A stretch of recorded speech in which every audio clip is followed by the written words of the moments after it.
Yesterday, we talked about and we put out a call to action to support the new budget process that's being proposed in the Joint Finance Appropriations Committee, JFAC.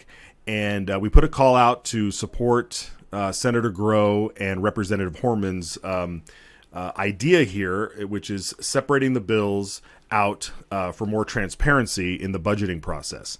And we talked about this a little bit yesterday, but I am thrilled to bring on Fred Birnbaum from the Idaho Freedom Foundation because he's the numbers guy and he can walk us through this. So we're going to get a little bit of the meat and potatoes today. You need your protein, folks, out there to understand what's going on. So it's a joy to welcome Fred to the program and to dive into this. So Fred, welcome to the program. And what can you tell us kind of as an overview about this process and how we got to this point of this idea even being proposed?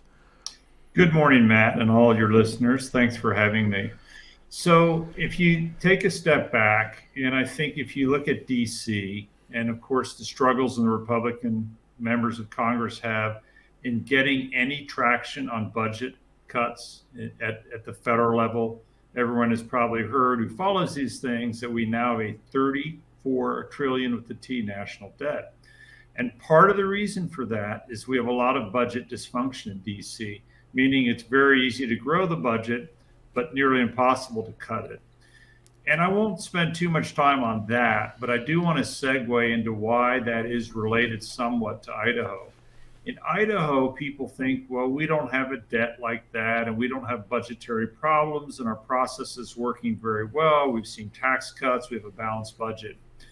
So why is it important that we change the process? And it's kind of hard because to do that, you have to get into the numbers. But before we get into the numbers, keep this in mind. At the state level, the governor is a full-time position. He's got a full-time staff. He has the whole 9 months to get a head start on the legislature. And historically, even though the legislative branch is the appropriating branch, they have been forced into a position that they're essentially rubber stamping what the governor wants simply because they haven't had the time, resources, nor the process to really be a co-equal branch when it comes to appropriating.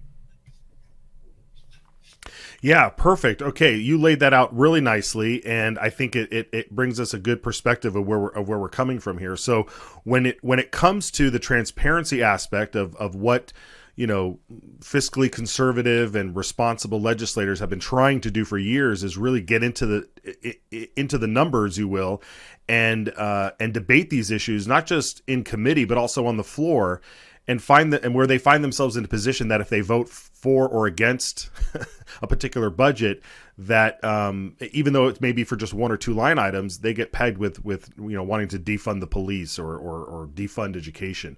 So walk us through this idea now that they have with the idea of being transparent and separating these.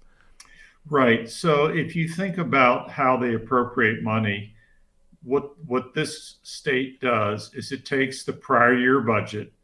And so now we're currently in fiscal year 24. So that's, the current year. And for the next fiscal year, which starts July 1, the budget runs July 1 to June 30th. The fiscal year is sort of like a school year. It crosses over a calendar year. And they basically take the prior year, the one we're in, I should say, and then they add to it. So, it gets bigger. Well, the notion has always been that we take the prior year budget, we have all these new line items for, say, new staff, for new equipment, for new bulletproof vests for the ISP, and we just take last year's budget, add the changes in benefits, the pay raises, and voila, here we have the budget that they're going to appropriate for the next fiscal year. What this process does that's different is it says, what do we need to appropriate to keep the lights on and the doors open for all the agencies of government? Let's pass that first.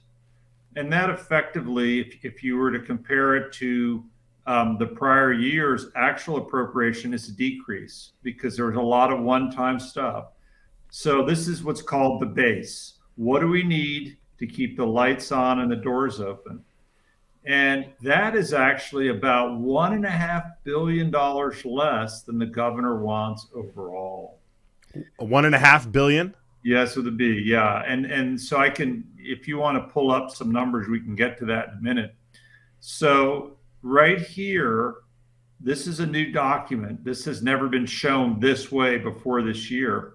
But as I Okay. mentioned, on the right column, we just look at the total. Last year, they appropriated, for those who have good eyes, $13.84 billion, right?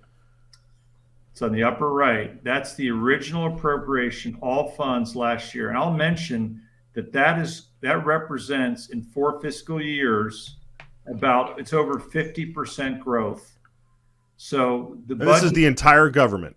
entire state government, yes. So that Okay. is all agencies of the state government, ISP, health and welfare, public schools, the court system. Now, some of these things do get some local funding, like counties clearly do from property taxes, but this is the state piece. And this budget, this FY24 original, sort of top right corner of the document, shaded green, last year they appropriated 13.84 billion, and that represents in 4 years over 50% growth. Not making that up. From 9 to Wow. 13.84 for those of you good at math, that's what it is.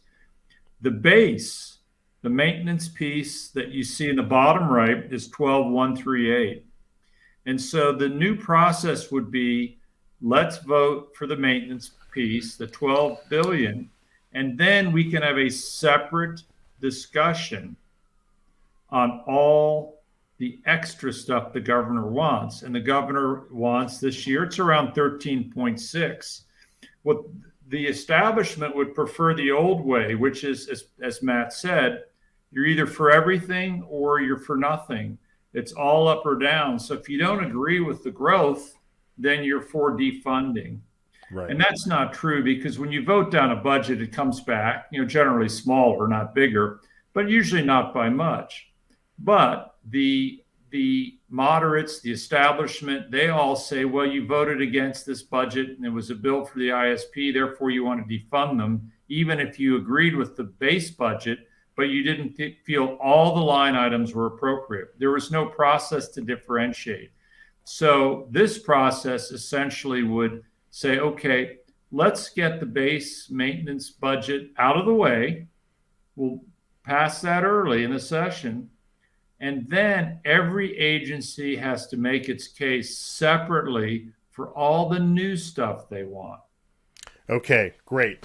Fred, we're going to take a quick break. When we come back, we want to get into all the stuff that the agencies and the governor wants. We'll show what that stuff looks like. Thanks for sticking around, folks. We'll take a quick break, let you regain your brain cells there, because mine are firing away here following this stuff. This is excellent.